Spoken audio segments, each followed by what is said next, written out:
Welcome back, everybody, to the Rice and Slice Go Show podcast. My name is Theo.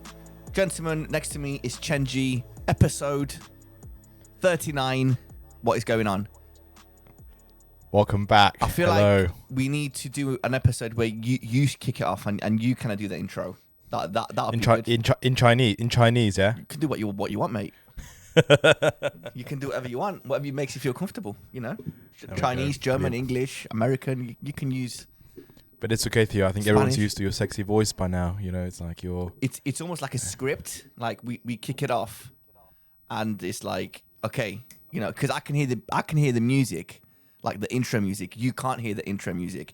So every time you see Chenji, if you're watching this on YouTube, subscribe, by the way. If you're watching it on YouTube and you see Chenji in the intro, like bopping his head, he can't hear anything. He's pretending to hear something, which is very weird, but it is what it is.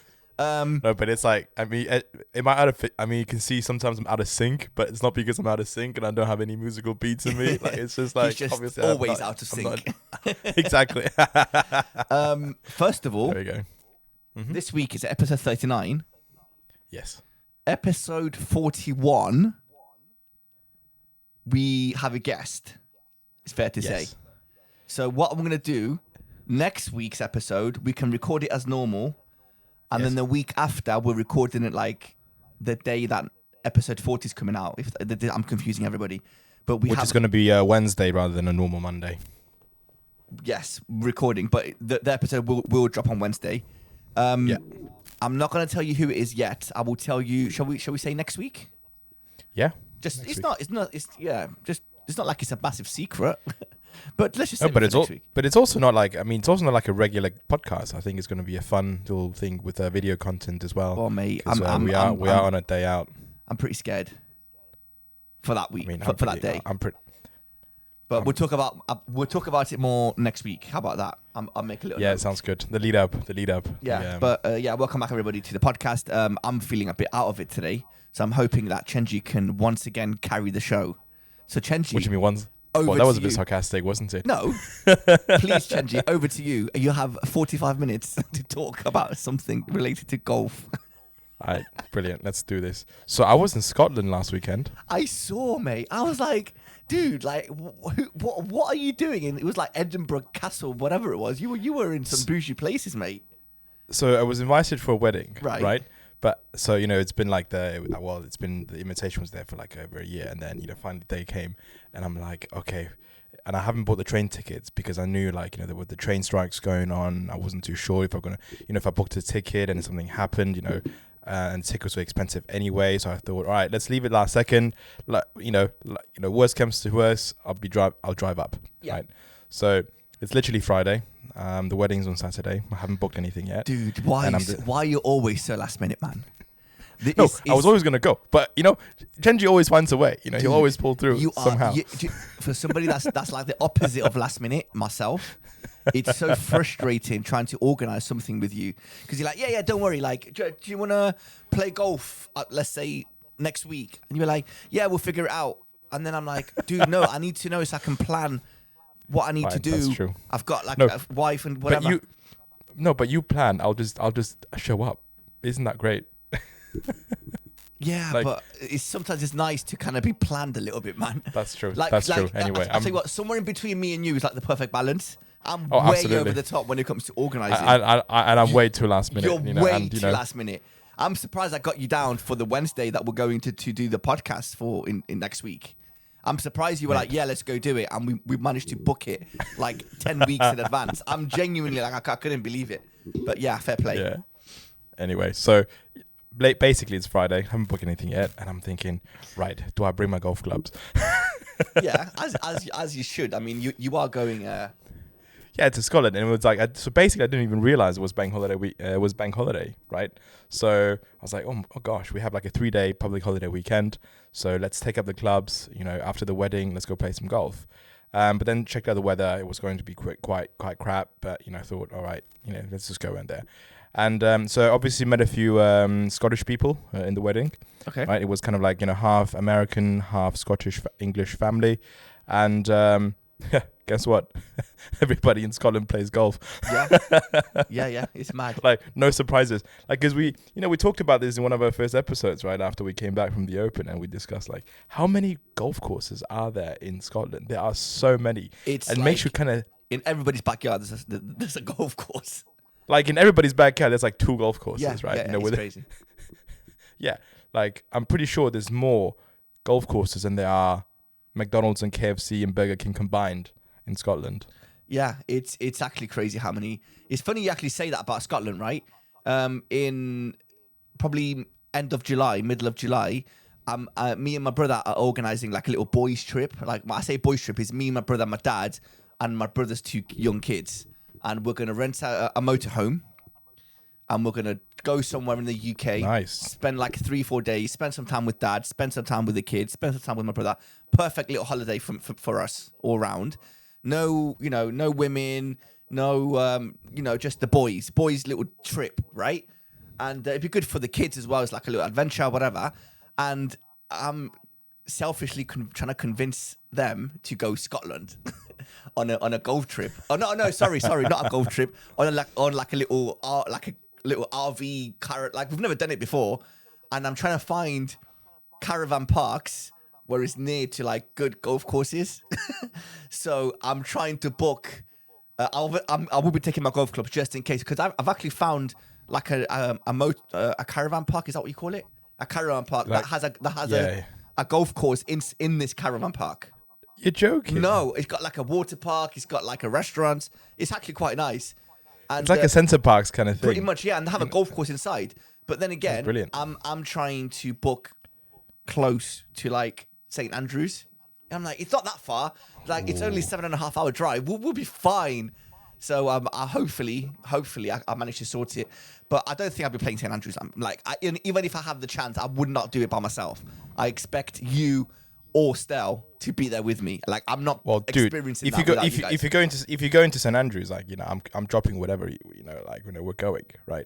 But so I didn't get to play golf, but obviously like, talked a lot about golf courses and golf, in general with all the guys in there, some of the old boys as well. So I thought it was quite interesting. And so actually one of them was the bride's father, actually, big golfer. Okay. Basically like, talked about, a bit of Scottish golf, but, when he was living in England as well, playing golf, near London. And so basically like, it was really funny. So once upon a time, in the olden days, right, when he was working in like, some kind of technology company doing stocks and shares, real-time information kind of stuff. And basically they got a contract to install something pretty cool in Wentworth. Okay. At Wentworth Golf Club. Right. So they basically what they did is they installed these like real-time stock market information in the members' locker rooms. What? That's the most random thing you will ever install in the locker rooms. Yeah. So I mean, I'm sure it's all gone now because obviously you can just check it on your phone, right? But back in the days when before the invention of smartphones, right? Obviously, when people came out for the day up, to Surrey to play around a golf, right? They'd be missing out on days worth of trading data and like missing out on making money. That is crazy. So what they've done is inside the members' locker rooms they've installed real-time market information so they can call their traders and buy stocks and sell stocks.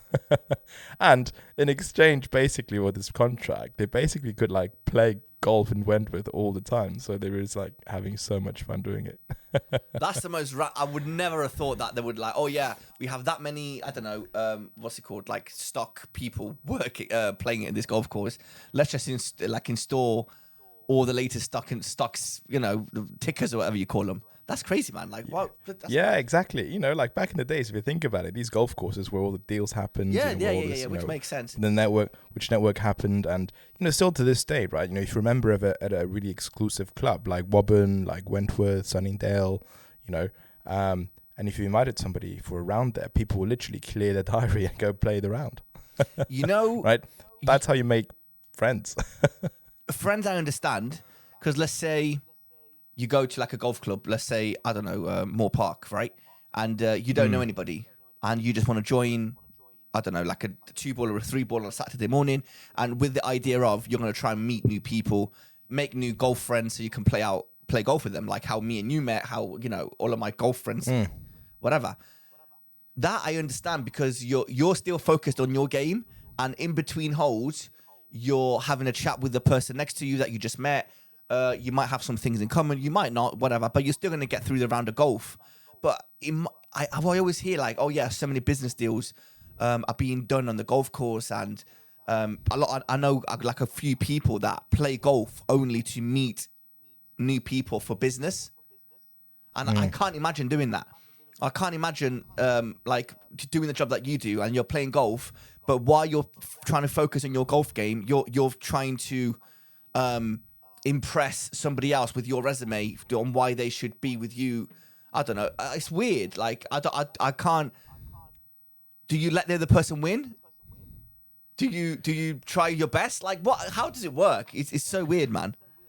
Well, I think, you know, sometimes, you know, you got to read the room, I suppose, right? It's like, you know, if you you know, don't, obviously people will know if you're letting people win, if it's that obvious, but just have a good time. And I think, you know, this is how, again, you know, I think about it. It's not, you know, business is all about relationships, right? Same as like, you know, how you meet friends, how we became, you know, really close friends as well, just because of this shared passion of golf. Yeah. Right. And same thing in business, right? You know, it's you just build a relationship on the golf course. And, you know, if you start to trust each other on the golf course and start playing together and vibe together, why shouldn't you be doing business together and making money together? That I completely understand, right? So if me and you, let's say, we go out, and if you're trying, let's say, I don't know, you're a financial advisor, let's say, right? And you want me to sign up with you, for example, I don't know, I'm just saying. So when we go, I'm gonna know that you're gonna try and get me as a client. And you're gonna know that you need to try and get me as a client. So how does it work? Do you start up a conversation like, okay, so who manages your portfolio, or would you just like play the round, play a couple of, or just completely leave it as it is? And then, and then afterwards, after the golf, after you've established a relationship and a friendship, you'd be like, oh, by the way, I'm a financial advisor. If you ever need any help, here's my number. Let me know. Or would you bring it up while playing golf, like in between shots? That's what I don't understand. Well, Theo, right? You know, like in a golf course, you're spending literally like, you know, 4 hours together, if not 5 hours together, if it's like playing slow on a Saturday or Sunday, right? So you're bound to kind of talk about stuff about your life, your hobbies, and all this and that. Which is one of the best things, because you're like me. I enjoy playing with new people because you almost like interview that person. And you definitely have one thing in common, golf. Yeah. So if nothing else works, like, oh, what do you do? I don't know, like I work at McDonald's, for example. It's like, okay, I don't find that interesting, but you know, who's your favorite golfer? And then you kind of kick it off from there, because you always have something in common. But you never know. Like sometimes you might find something interesting. Like I was playing. It was actually my birthday a couple of years ago, and I was playing with in a group of random people. It was me, Stel, and two other random people. One guy was a policeman that was a part-time photographer.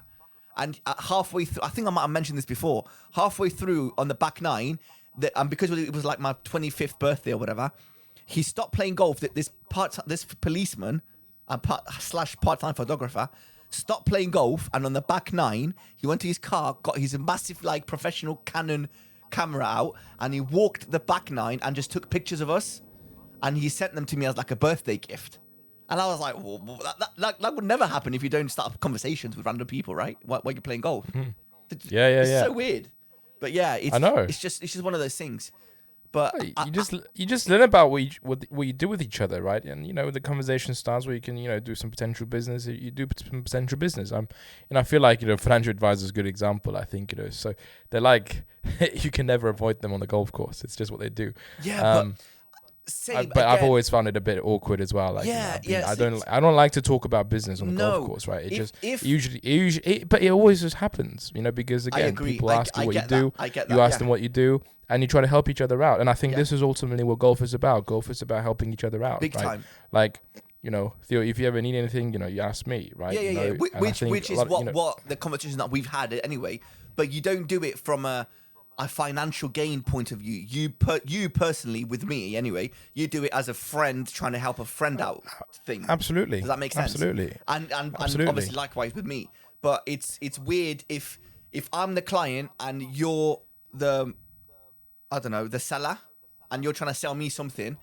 me personally, the last thing I would want to do is you trying to sell me something. Like, let's just enjoy the golf. But that's me.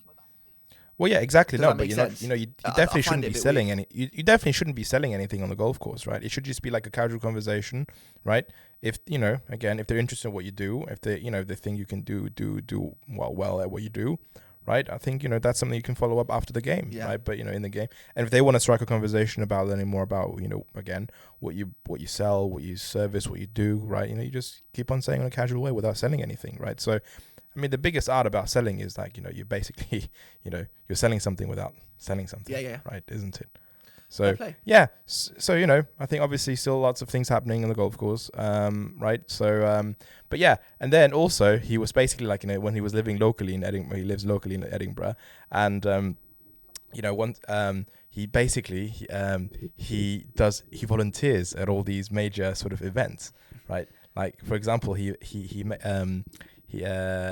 volunteered at the Open, that was at whereabouts in Muirfield. Yeah. What was that again? Like 10 years ago or something. Yeah. When Phil Mickelson won it, right? So basically, they called him up and said, like, would you like to be a marshal? And it's like the 70-second marshal. So you know what the 70-second marshal does? No. They literally just stand on the green and count, how long the people are taking the putt, because you have like a 70-second rule. Wait, what? Say that again. There's a 70-second so, rule. There is like, I mean, obviously you can't take forever. There is like a, pace of play rule, right? Yeah. You can't take forever. Yeah. I did not know there was like a 70-second rule. Yeah. So literally, like, there are marshals, right? You don't see this on TV, but there's literally always marshals, volunteer marshals, right? Not just the paid referees that are, roaming around the course, but on every hole there are volunteer marshals, who are usually, either captains of a certain club or are, quite, been long-standing members of a game. Yeah. And, they're just literally there to like, enforce all these little mini rules on the green, on the course. So if this guy, if he's there, is he like on the side of the green with like a stopwatch? And whenever Cam Smith walks to the ball, he starts a stopwatch. He goes, okay, let's see how long he takes. Really? Yeah, that's right. I'm not going to lie to you. I don't know if this is like a silly of me to not know, but I did not know. No, but I'm surprised you didn't realize that when you were volunteering at JCB, they must have had marshals in different places as well, right? Yeah, but I didn't see that. I don't think they had them on every single green. I'm not going to lie to you, because I did witness one of the pros cheating on the green, and obviously it was no way. Did you actually? Yeah, I told you. I'm sure I told you this. Wait, you didn't? No, you didn't. So go on then. I don't. Do we talk? Okay. Do we talk about this in the? Did we talk about this in the podcast? I think we must. I don't think so. I don't think so. There's no way that I didn't. Right. So I've got a ball and a marker. So this is what happened. I don't know who this player was. It was on the second day. I think it was. It was on the second day. It was on. I could even tell you what hole it was. It was on the 16th green at JCB. There was a guy, professional, like Legends Tour player. No idea who he is. His ball was on the green. The marker was. He put the marker behind the ball. No, he put the marker in front of the. Yeah, behind the ball. Behind the ball. Yeah. No, he put the marker in front of the ball. Oh no way! And then he put it quickly, picked up the ball, cleaned it like literally a split second, and then he went and put the ball in front of that marker. No way! Initially he gained like an inch. Yeah, and obviously, but what? It's it's rule breaking, and I saw that, and I was literally disqualification. Dude, I'm not exaggerating. I was 2 meters away from this guy, 3 meters away from this guy, and I was watching him do that. Like, the first thing that I noticed was when he put the marker in front of the ball, and I was like, that's a bit weird. And then I saw him pick up the ball quick. Like, he did it smoothly. He wasn't like so blatant with it. And then I saw him put the ball, like literally put the ball in front of that marker. And I was like, looking around like, is nobody else seeing this? There was like 10, 15 people around the green. Nobody noticed. I think nobody noticed because it wasn't his turn to putt. Somebody else was putting. So he just went and kind of marked his ball while they were like looking at. But I don't know why. It just caught my eye. I was like, there's no way. Like, nobody's going to believe me. No one's going to believe me. But yeah, that actually happened. Oh my goodness. Yeah. So I don't think you mentioned that to me. Sorry? That's crazy. Really? I don't think you said it. Yeah. No, seriously. Yeah. I remember it. That's crazy. Very vividly. It's mad. Oh my goodness. Yeah. Yeah. It's just But like. I mean, come on. But it's one thing to be like in a Legends Tour event, right? It's another thing to be in the Open. So I'm sure they've got loads of Oh no, big time. Listen, enforcers. well, So oh yeah, at the Open, there's like, there's marshals everywhere, yeah, which is exactly. fair enough. They need to look after the crowd, they need to look after the players, they need to look after everybody. Yeah. But yeah, fair play. Also, right? One course that I've always really wanted to play, and I've told you lots of things about that. I'm pretty sure we talked about it in the early stage of this podcast as well last year. It's the Renaissance Club. Yes. Right, and we talked about they have this one-time experience. You can go play there once, but if you want to play there, again, you have to become a member, which is ultra expensive because it's owned by these American billionaires, basically, who turn it into one of those private members grounds, right? But if you volunteer at the Scottish Open, which is held at the Renaissance, and you get a free round. That's what the volunteers get. That's really cool. We should do that. We should really do that. I'm down for that. It's actually funny, right? Speaking of volunteering, when I volunteered at JCB as a greenkeeper, first of all, I didn't expect to be raking bunkers. I thought I was gonna be walking around like a marshal, with a quiet please sign. That's what I thought. Just give me something easy. But I was so happy that they gave me the jobs that they did. So I was talking to the greenkeepers that work at JCB, and there's a website called Bigger. That if you are we've spoken about this before, but I'll bring it up again because when we spoke about it, there was nobody listening. Not like there's anybody listening now, but you'd be surprised how many people there are listening. Yeah. So there's a website called Bigger, and what this is essentially is if you are a greenkeeper, you are allowed to sign up to this website, and you pay a 40 to 60 or 80 pounds a year membership. You get free rounds. Well, no. You can call up, let's say, random golf clubs and say, hey, I'm a member of Bigger, I want to play at your course, and 9 times out of 10 they will just let you play for free, even courses that are very expensive. And if they don't let you play for free, they will give you a heavily discounted price. And also Bigger is used as a CV and an advertising website as well. So there was actually with me, for example, if I was a greenkeeper, and I don't know, I was a greenkeeper at Mikulova, and I knew that JCB was looking for volunteers. I would go on the Bigger website, I would sign up through that, and I would get points depending on how good I was, and those points, rack up, and then eventually I could qualify to volunteer at St Andrews as a greenkeeper. And there was actually 2 people that worked at JCB that volunteered for the Masters, and they were there for 10 days or 2 weeks. Wait, literally the recent Masters, last few weeks? It might have been 2019 or it might have been 2018, but yeah, they did. Do you reckon anyone of them went this time around? I genuinely wouldn't be surprised because they were saying how grueling it was to work there. But it was the best experience of their life, because to be a greenkeeper, you do it because you genuinely love to cut grass. You are genuinely interested in that agriculture, and you want to learn as much as you can. Nobody does it I could be completely wrong. By what I saw at JCB, nobody that worked there full time was there just to work and get a paycheck at the end of the month. They all genuinely loved what they did, and they were so proud of what they did. And that's what made me proud to be a part of that team, because they were just so happy to be there.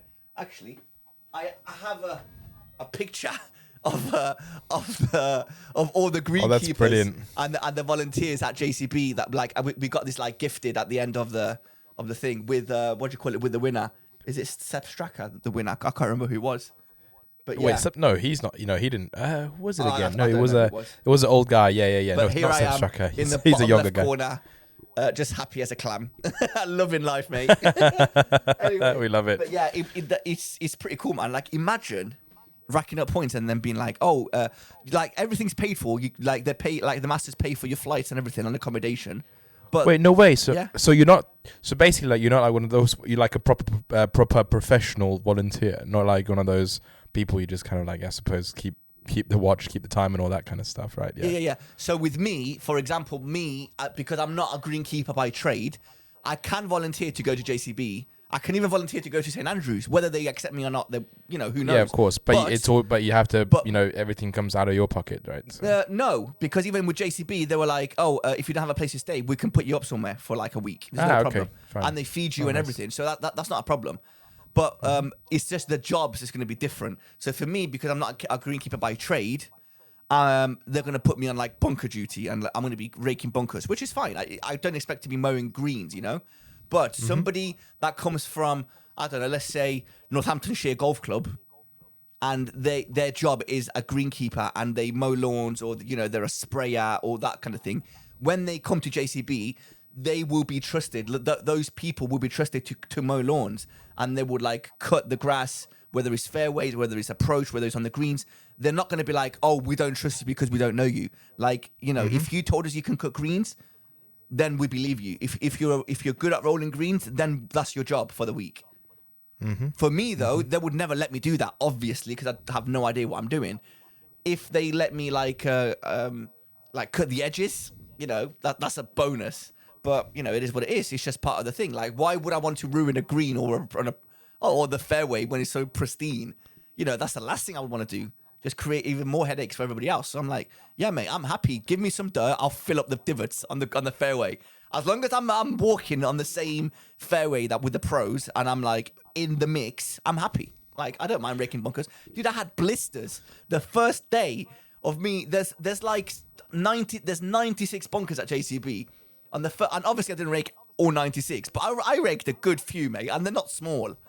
I had blisters and my hands were bleeding by the end, and I was like, mate, I had such a smile on my face when I got home. I can't wait for this year, man. I can't wait to go back. And there's a few JCB boys listening, so shout out to you guys. If you are the head greenkeeper, you wouldn't invite me back for raking the bunkers, would you?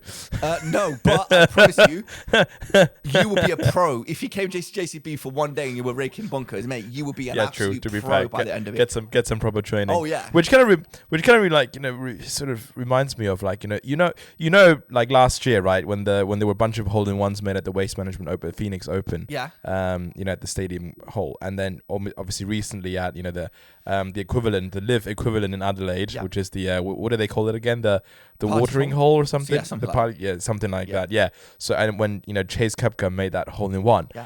And so I was looking at like social media, right, and all these different angles of the hole in ones made, and obviously people are throwing cans, beer cans, water bottles, everything, right? And you can see when people throw these like beer cans, there are loads of marks that were made on the green. Yeah.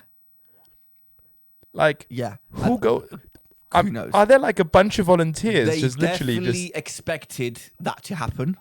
Same with the Phoenix Open.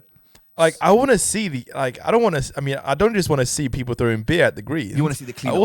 I want to see how do they clean it up, right? Yeah. There's everything from not just like water bottles, but like water bottle caps, like these tiny objects, right, which doesn't just take like a man with a bin liner to kind of clean up. Yeah. Like you have to find them in the bunkers. Like imagine, all right, you're the guy teeing up after Chase Koepka making the hole in one, and you made it into the bunker, and now it's sitting on top of a bottle cap. Yeah. You'd be fuming. I genuinely think that they had a plan in place.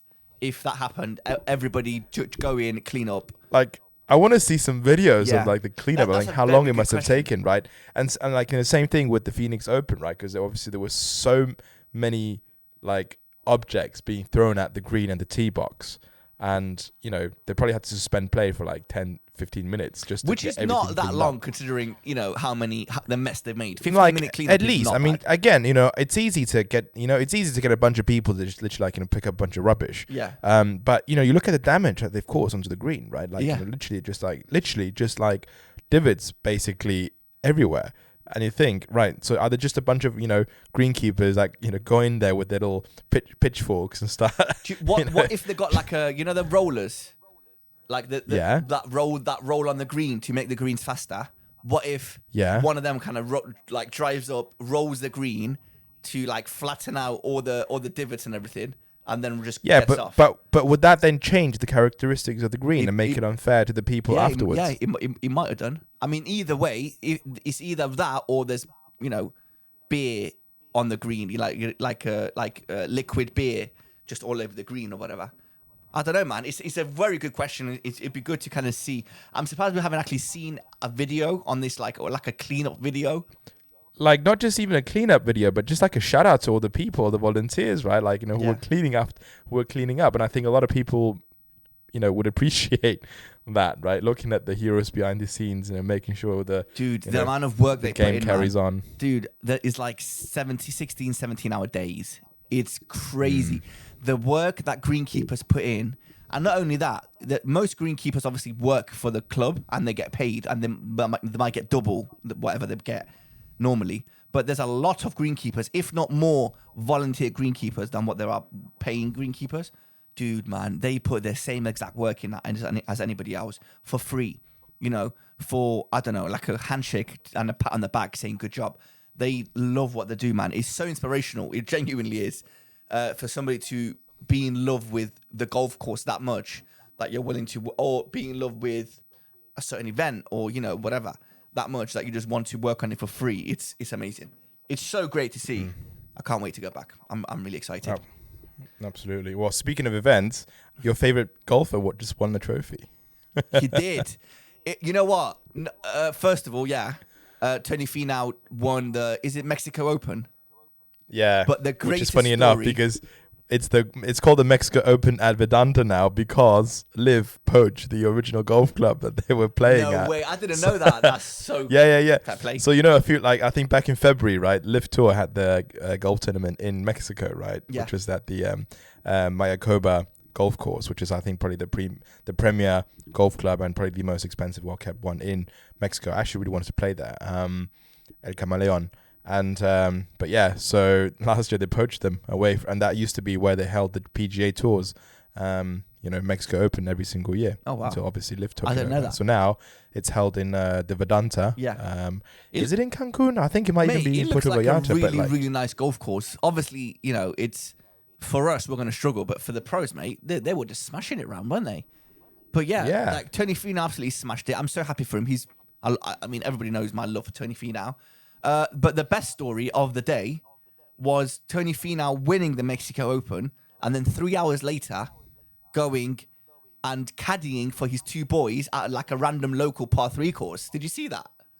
No, I didn't see that. That was brilliant. And you just see Tony Finau just literally right as soon as he finished winning Mexico Open, he goes home, he eats, and then goes, come on, let's go. It wasn't like a competition or anything. And it was like middle of the night and they had like the floodlights on or whatever. And he was just walking around the golf course holding 2 golf bags while his boys played golf. And I'm like, fair play, man.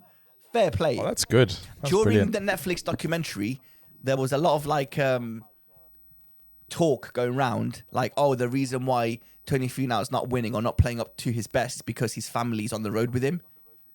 And then as soon as that came out, they saw how supportive his family is. And dude, I follow his wife on TikTok. I don't remember her name. I'm sorry. I'm sure she's not listening, but it's fine. But she's honestly is like, for me, I love like all the behind the scenes and everything. And she posts like the boxes that he gets from Nike every week. And it's like, okay, so this is Monday's clothes, this is Tuesday's clothes, and she sorts out all his behind the scenes. It's so cool, and she all the events that go on. It's very cool to see, and it's a very supportive family, and it's so nice to see Tony doing well. Obviously, he's always been doing well, in my opinion. Like, he's always top 10, top 15 anyway. But for him to get a few wins in the past year, he's got, what is this, like his 4th win or 5th win in a space of I think it's like his 4th win in his last 18 starts or something like that, which is actually really, really good. Yeah, it's fair play to him. I love Tony. I've always enjoyed his golf, and yeah, I've got his signature somewhere up there. Did you hear like there was like this curse that I think Tony Finau actually broke, which was so people who would win the Puerto Rico Open would never win again. Was this like a curse? And I think so. It was like a curse. So basically, every winner who won at Puerto Rico, right, the Puerto Rico Open, basically never won a second event on the PGA Tour. Wow, I did not Then know that. I think so. Tony Vina won it, obviously. Yeah. And then he won again The week so after. I think that curse was broken. Fair play. And then not the week after, but like I think it was something like a few times afterwards. But he would he would come in like second so many occasions afterwards, right? So which was really frustrating. And then Victor Hovland won it as well, but he's obviously won other tournaments and thereafter as well. So that curse has officially been broken. That's good. I'm glad that didn't last, because it's a shame for people like Victor Hovland and Tony Finau to not get a second, win or a major or whatever. But yeah, but did you see also John Rahm as well, right? He came in second. Yeah. Right. He was playing some incredible golf, right? I think broke the course record. Yeah, he did on the first day. At the Vedanta course. Yeah. Yeah, exactly. Putting like a 61. Yeah. But that also means that he's actually, he's now become the single. He holds a record for single most money made, for the most amount of money made in the single season. Yeah. Right. Dude. So he topped Scotty Scheffler's 40 million last season. So he's made 42 million now. Yeah, but he's made that within like 4 months. No, is that not how? Is that not what it was? So Scotty Scheffler made, how much money did Scotty Scheffler make last year? Like 40 million. And and that's I could be wrong, and that's in the year of 2022, right? So John Rahm has made more money than that already, and it's only May. Is that not how it goes? No, that's not how it goes. I think they calculate the PGA season differently. Right, okay, fair enough. But speaking of money, mate, and lots of money, Liv, Taylor Gooch won his second Liv event back to back in Singapore. He could actually win 40 million in like 4 events, dude, right? So they play Adelaide, he wins $4 million.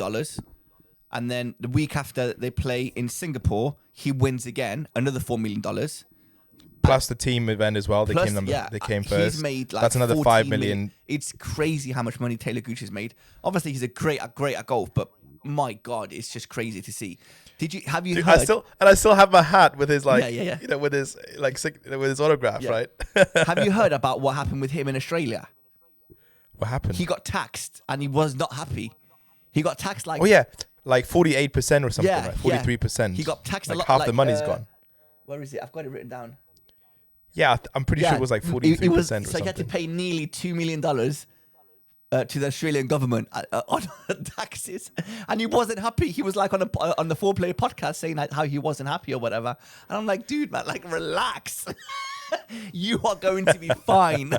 You've already made money without even winning that Live. You've won one event. You've just won your second one now, and I don't know. I guess money's a motivation for them still, but it was just one of them weird things, man. I don't know. Yeah. Well, these guys are like, just out there to make money, right? And actually, speaking of money as well, I've only noticed this time. I don't know when you realized this, right? That Thomas Pieters was part of the Live Tour. I don't even know who Thomas Pieters is, mate. I'm not gonna lie to you. I don't know who Thomas Pieters. But you don't know who Thomas Pieters is? No. The Belgian. I need to see a picture. He's like a really tall guy. He's got a really good swing as well. We saw him at the Open last year. Nope. I've never seen him before.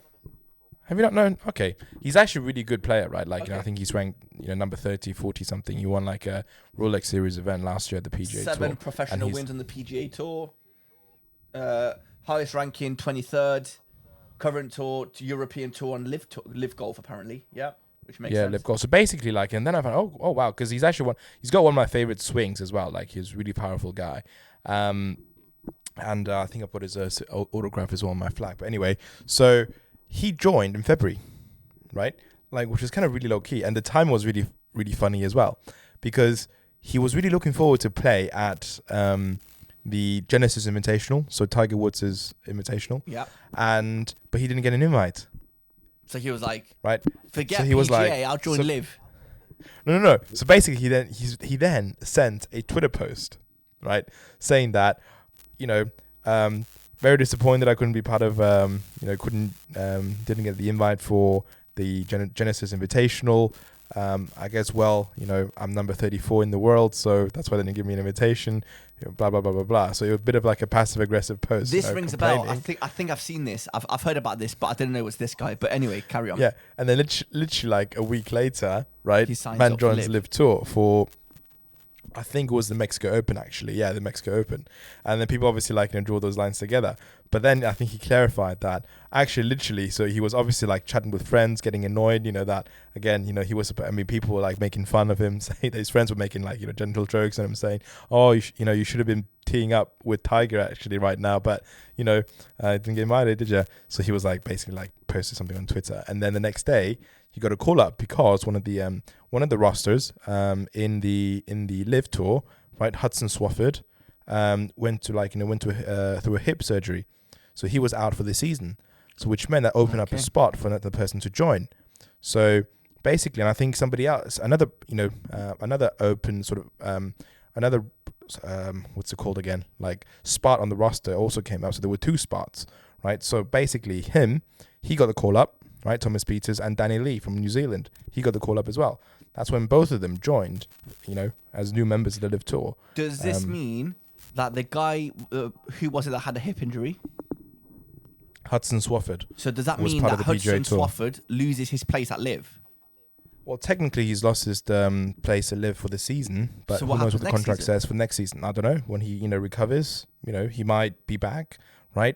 And I think it's going to be interesting as well because you see people come and go all the time at Live, right? So it's literally like they're making this into like a transfer market, isn't it? Yeah, which is fair, fine. But it's you going to Live, I understand. When you leave Live, like, where are you going? No, does that make sense? Like, who does the PGA want you back? Like, we haven't heard anything. No, the PGA is not going to want you back. But obviously, like the DP World Tour and the Live Tour are still, going through they're going through like this legal battle, right? Which I think the results of which are going to come out in the next couple of weeks because I think it's in the final stages, where obviously, like I think actually the British court ordered. So basically, like when the DP World Tour banned all the Live Tour players from playing at DP World Tour events, right? The players then counter-sued. And the they lost DP that, World didn't Tour. they? And then basically like the DP World Tour, they haven't lost it, but they gave a temporary sort of like, what's it called? Like a restraining order, some kind of order, legal order, saying that, to remove remove the ban temporarily, right? Until they resolved this whole legal issue, right? Of who's right, who's wrong. So obviously like, temporarily, that's why you see all these, Live Tour players teeing it up, everywhere from Wentworth to, in these DP World Tour events.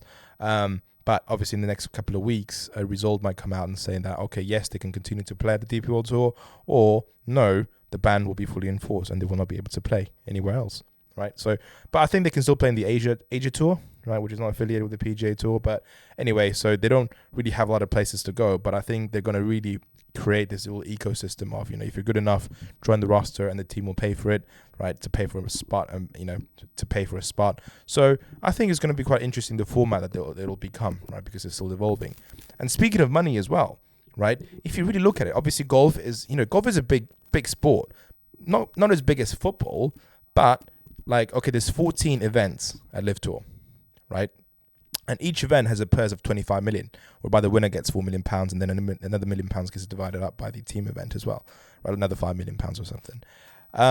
If you times 25 million by 14, what is that? 350 million pounds, like dollars. Sorry, $350 million. That's like the wage bill of Spurs, or less than that. It's way less than that, no? No, it's way more than that, sorry. No, I don't think so. Like, Chelsea just spent 500 million on transfers, and the annual wage bill is something like crazy as well. Like, if you Google right now, what's Chelsea's annual wage bill? So what you're saying... So basically, like, the whole of Live Tour's prize money, right, is basically... One football team's... One Premier League football team's wage bill for the year. Without, and that doesn't even include, transfer fees and all of that. You might be right, Like, literally Google right now, Spurs, because obviously Theo is a Spurs fan. So if you think about it... Chelsea is 200 estimated total... Oh, wow. Estimated total salary for Chelsea is $212 million pounds. So... so that's like 300 million at least, right. Dollars, right? Oh, wow. Yeah, so... Yeah, but Liv is not making any money, are they? They're definitely not making that much money where they're... making profit. They're way off making No, profit. well, of course, they're definitely not making any money right now, right? But if you think about it, if you think there is a potential in the game, right? It's, in the grand scheme of things, if this is like $1 billion market, Will it be though? oh, I think it will be. They've spent way over $1 billion, spent right now, yeah. And this is only the second season. How many years until they've make that money back before they even start making a profit? I think they're so far off. They have so much work to do. Like, surely they're gonna run out of money, man. Like, come on. How rich are these people to the point where, like, how many? I don't know, man. Like, do you reckon they were like, yeah, okay, I have seven. I'm a billionaire. I have seven. I don't know. I'm estimated worth $15 billion. I will give you $1 billion. Do what you want with it, and then if it works out, it works out. If it doesn't, it doesn't. Because from 1 million to 1 billion is a big difference. So I don't know. Yeah. It's just I think they have so much money to blow, and not only that, they don't know what to do with it. They're like, yeah, let's just create a golf league, see what happens, have some fun. But it's Well, just I don't think they've spent $1 billion yet. I think they're going to get there soon, right? Dude, they're going to. Yeah, I can see them not spending $1 billion. But if you're telling me like the 300 million on the wage bill, right? Yeah. Right. Like 350 million in like total sort of like prize money. So times 2, that's 700 million just on wages, just on prizes, right? Plus, yeah, it's like 2 years. So yeah, plus like production, plus all that. Forget production. Staff. Forget that. Plus I'm talking about the sign-on fees that the players got. That's way over like $1 billion. No. Possibly. Yeah. Wait. So $1 billion is 1,000 million, right? Yes, that's right. So if they've already spent 700 billion on the prizes, on the what do you call it? On the prizes for for the purses for every event, plus your, like you said, production, staff, sign-on fees for every single player. Like if they're getting like 100 million, 200 million, 300 million, whatever they're getting, it's way over $1 billion. And then they're nowhere near making any profit yet. So it's a bit, I don't know. It's very weird. Anyway, enough about Liv. I want to know something about you. Well, actually, really quick, right? Okay. So basically, the PGA's total season purse, like since Liv, like basically this year. Have a guess. This year, not last year. This year's going to be way more than last year because of Liv. It's way more, but it's not as much as you. It's not way more as you think it is, right? Is this including like FedEx Cup money? I think so. Yeah. Okay, so I'm going to say $117 million. Nope. Is it more or less? More. Is way it more? Way more. Yeah. Yeah. 220 million. More. What? 300? More. Is it? How much is it? It's $421,800,000. Wait, what's this for? The total prize money. What? Throughout its, but there are obviously 47 events, right? Yeah, but not all 47 events are big events. Some events are no, exactly, like alternate, top prize is like $1 million. Yeah, that's right. But these like but the Puerto Rico Open or something like that. I honestly, I genuinely wouldn't have guessed. Yeah, no, but obviously compared to 14 live events paying out 350 million, right, and 47 events paying out 421 million, right? That's like obviously a bigger average of live. Yeah. But still, that's a lot of money, right? Yeah. And if PGA can make this happen, right, over time, when Liv finds out its business model, they can absolutely make money, and we all know that PGA is raking in the money. Yeah, but it's almost because I don't know. I think we're way off. But also just remember, to us, 400 million, 1 billion, they're it's just huge figures of money, right? That we'll never reach. But for these businesses, for these, bankers, these ultra wealthy, oil, venture capitalist guys, right? You just basically shave off 6 zeros, and that's the number that they see. That's crazy, right? Right? To them, when they're talking about, they're not seeing these many zeros. They just think everything is has £1 million behind it, right? So it's okay, how many 100 millions is going to cost me, right? And then what's the value? 1,000. Okay, 1,000 million. That's $1 billion, right? What's going to cost me, right, over the next couple of years? Okay, yeah, 900 million. Okay, I'm going to make some money out of it. Let's go, So like just drop the million. It's just still basically in the thousands that they think about. I still think Liv is way like fair play. Like they're obviously they're doing a lot better this year than last year, but I think they're way off catching up to PGA and making me as a consumer. It's a long term investment. It is. But like again, I just want to illustrate, right? Actually, it's crazy, and even like with the PGA Tours, basically like all of PGA Tours prize money is basically the wage bill of Chelsea and Arsenal combined. Maybe Man City. Actually, I think Man United has the highest wage bill. Chelsea has first, and United is $1 million behind. Not even that. Less than $1 million.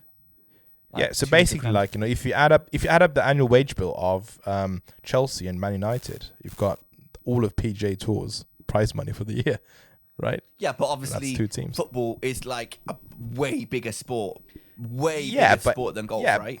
Yeah, well, yeah, true, but it's just literally 2 teams in one league, right? Which is arguably the world's biggest league as a football league. Yeah. But anyway, right, just kind of goes to show the size of it, right? We're talking about huge sums of money, but yeah, same thing is happening in a lot of other sports. Yeah, money's just mad everywhere. Exactly. Anyway, moving on. Enough of talking about something that we don't have. Enough of. Yes. Have you heard back from Moore Park yet about your membership? Dude, I haven't, and I'm worried. Really? I was playing on my phone when I was playing on my interview, mate. Wait, what? No, I think it's going to be fine. But I think I texted the other guy actually over the weekend. Okay. And? Who I played with, it was because there was 2 of us, right? Who played alongside the member. And so I texted him, have you caught the call up yet? He said, so I haven't received anything from Moore Park, but his dad is a member, and then I think he was playing there over the weekend, and he asked there's no way he's not going to get in if his dad is a member. Like he could have. Yeah, I know. Yeah, I know. So, but like his dad was asking around, and they were saying that he's going to become a member in May, basically. Like but people will probably reach out to him. So to be fair, you did call it because when we first started talking about this, like I don't know, 4 or 5 weeks ago, you were like, around May, I'm going to probably be a member. So you did call it, to be fair. But yeah. So we'll see. I'll give him a call, but just kind of made me look at me like, think about, worst case scenario. I was like, all right, okay. I mean, he did say that we played a good game together, that there's no problem, right? But then again, I was also playing on my phone a little bit when waiting, so. Dude, wait, you had your phone out when you were playing golf on your playing interview. Why would you do that? I don't know. It's just one of those things that you just forget. But hey, look, I was repairing all my pitch marks. I was repairing. That's not good enough, Chenji. Like, you can't be in a playing interview playing with some old boy at a very prestigious golf course, and then I understand if you're waiting on a par 3 for the green to clear. Don't get your phone out, Chenji. Like, you can do that with me, but you can't do that with like an old boy at some at a golf course. Some people really take offense to it. I know. Really take offense to it, dude. Once at Kibworth, I had one of the old boys cut 2 fairways across to our group to tell us to tuck our shirts in. Wait, but it wasn't even like tucking the shirt in. The only reason my shirt was out is because it was too small for me.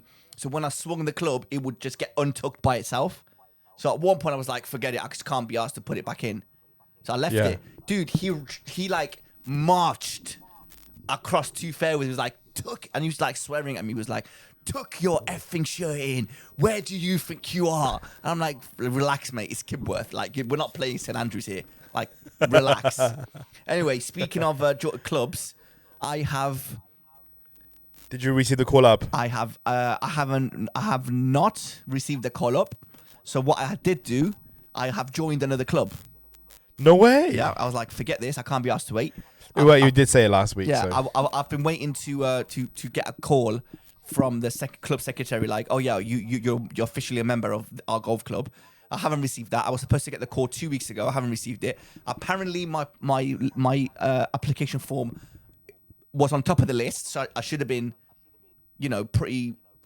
In the past 2 weeks, gotten a phone call. I didn't get anything. So I'm like, I can't be asked to wait anymore. So I've joined Ashbourne. Ashbourne for half the price, mate. That's really good. They have an intermediate scheme. Under 35. No, it's from 26 to 40 apparently, which I was like, okay, no way. That's a bit of a crazy. Big. That's a bit of a big age thing from 26 to 40. And the reason why they do this is because obviously they're like, oh yeah, we know that some people are financially they struggle to play golf. So we thought, let's just create this scheme. So for at least this year and next year, I'll be paying that price, the price of £850 or whatever it is, which I'm actually paying crazy. tomorrow. But yeah, That's dude, good. Did you pay a joining? Is there a joining fee as well? There's no joining fee. There's no joining fee. Oh, brilliant. So full That's price perfect. at this golf club is £1,100. And dude, you would love this golf club. It's such a nice. I've played it. It's a James Bray course. Oh, I didn't know that. Oh yeah, mate. And you know what's really good as well. Sorry, Theo, because you know what's really good as well for you. Yeah. Because it's a James Bray course, you get to play Kettleston Park on the weekdays at a reduced price. No, I did not know that. No way. Yes, for like 50 quid. 50. 50. So still a bit more expensive. I think either 40 or 50, but not like 80. Oh 80, wow, right? I did not know that. I'm gonna look into that because I'm not gonna lie to you. I miss playing Kettleston, so that's a very good shout. Ooh, you've got my brain thinking now. That's very good. Yeah. You know how we play back in December. The last time we played together back in December at Royal Blackheath, right? Yeah. That's because I used that James Braid Association reciprocal, right? That's why we could play there in the first place, and that's why we didn't pay £90, which was usually, and we only paid like £45 or something. That's good. That very good. I did not know that. I will look into that tomorrow when I go there. But yeah, I'm very happy. It's a good track. I've never completed like 18 holes in there because the only time I played there was like in the winter, super windy and wet, and I think we finished on like 13 or 14 or something. Oh mate, it's in the when the weather gets a bit better, they're just fixing the greens now. But the greens are like really fast, but they don't look fast. I've got my first competition. Dude, I signed up on Thursday night at like... Got your first competition. Like Thursday night, 10 p.m. I signed the little members form on the website. Friday morning, I wake up and I had my membership details. They didn't even ask me for like bank details or nothing. They just emailed me my username and password for BRS and everything. And I was like, what? And then I went on Saturday to play, just gone Saturday. And I went and played there with a couple of friends that have swapped from Sinfin to Ashbourne. And I played like for the first time the full 18, because last time I didn't play 18. I played like 15 or whatever. And it was like even like then I was talking to the head pro, and he never even asked me about, give me your bank details or when are you going to pay. Nothing. I was like, I brought up the money. Like I was like, I'll come on Tuesday and I'll pay the full amount. I don't want the monthly payment or whatever. I'll just get it over and done with. But yeah, the normal price is £1,100, which is already pretty cheap for Derby courses, considering. Mm-hmm. No joining fee. The clubhouse is really nice. They've got, I don't know, just very friendly, nice people are around. The golf course is nice. The greens are really nice. Very weird, quirky golf course, and like the layout of the holes is really cool. A couple of holes you can like you can try and drive the green. There's one hole which you definitely haven't played, because like you said, I think it's like the 14th or 15th, whatever, is the one where you tee off and it's over a big pond, but it's a par 4, and to clear the pond is like 250, and it's you can like drive the pond or whatever. It's a pretty cool golf course. I'm playing there tomorrow with Stel for the first time, so I'm quite excited. Oh, nice. Mate. It's good. I'm excited, and now that means every Saturday now I'll be playing in comps there, which is very, very exciting. And they have comps on Sundays. Wicked. I'm happy, man. I'm glad. I think I've made the right choice. Oh, good. I'm happy for you. Congrats. Yes. So yeah, next week back to being a full playing member, right? Yeah. Don't forget to cancel your iGolf subscription. No, as well. it's switching over. It's already switched over.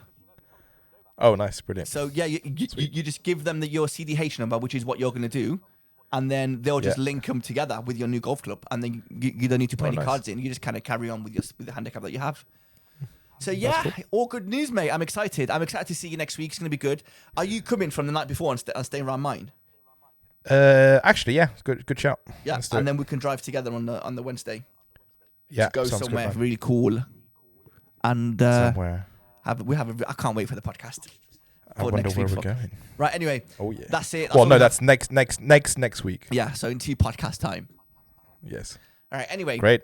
Thank you. With that, Chenji's carried the podcast. Thank you, Chenji. I really appreciate you carrying the podcast. Today, I was scrambling for content and I had nothing.